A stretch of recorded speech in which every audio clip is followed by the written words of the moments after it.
Kung ano yung itsura ng plato natin, yan ang magiging kakalagayan ng kalusugan natin. So marami ako natutunan doon. Bukod doon, yung mga seasoning, totoo yan, mga patis, toyo, betchin, magic sarap, at kung ano-ano pa. If hindi natin maiiwasan, take it in moderation. Huwag sana nating araw-arawin yan. 'Di ba? Okay, mahirap talaga mag-create ng isang disiplina lalo na you are living in a civilized world na hindi naman po pwede na hindi tayo kakain sa labas. Kaya naman po napaka-importante nung mga supplementation, no? Kaya kailangan natin kahit papaano may pang-iwas, may panglaban yung katawan natin, kaya i-supplement natin, no? Pero lingid ho sa kaalaman ng marami na ang pera ho ay resulta ho ng kung paano po tayo nag-iisip. Okay? Ulitin ko ang pera ho ay resulta ho ng kung paano tayo nag-iisip. Sa madalit sabi, yan ho ay resulta ng ating mindset.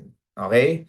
Unang-unang dapat mong maunawaan sa buhay, yung buhay na pinapangarap mo, yung kalayaan sa utang, kalayaan sa stress and pressure pagdating sa pera, lahat yan ay ibinigay na sa'yo.